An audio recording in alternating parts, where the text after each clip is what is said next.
Ici se tient le plus vieux café de la Marne.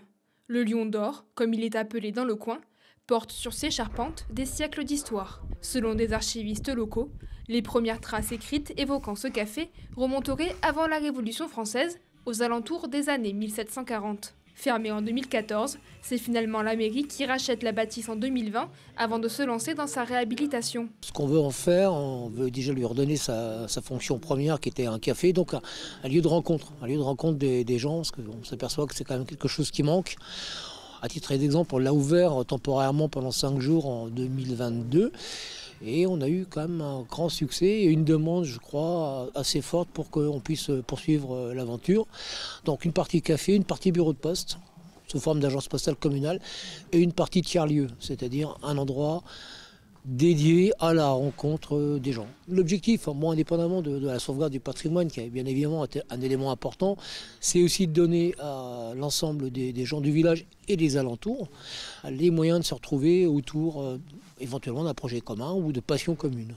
Depuis novembre 2024, les ouvriers travaillent sur le bâtiment. Ce qui est fait actuellement sur le bâtiment, c'est toute la partie démolition, mais que vous ne voyez plus parce qu'elle a été faite. Et là, vous avez l'équipe de charpentiers, l'entreprise de charpente, qui est en train de remplacer des morceaux de bois qui étaient détériorés, de remplacer. Titre à l'exemple, vous verrez, les poutres de bas de bâtiments ont été remplacées à certains endroits parce que c'était devenu complètement pleine d'eau. Enfin, c'était en train de s'esquinter, donc ça a été changé. Toutes les parties qui étaient fichues ont été retirées, de manière à pouvoir réemployer que de bonnes parties. Alors bien évidemment, il y a des morceaux qui étaient complètement fichus, là, qui ont été complètement remplacés, mais remplacés par des pièces qui avaient été récupérées sur d'autres parties du bâtiment. Toutes ces pièces, les pièces d'assemblage, alors là, donc, le charpentier n'a pas pu mortaiser, donc il a fixé comme ça. Et après, une fois que ça sera rempli, bon, ça se verra plus. Ce projet représente un budget total d'1 500 000 €.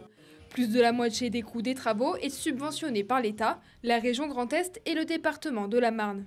La commune ne dépensera finalement que 400 000 €. Là, ça commence déjà à ressembler à quelque chose, et puis dans quelques mois, ça sera fini. Et on aura un pan de maison qui va complètement fermer la rue, tel que c'était à l'époque. Et pour se remémorer le bon vieux temps, certains objets d'époque ayant appartenu au café seront exposés dans un petit musée à l'intérieur du bâtiment.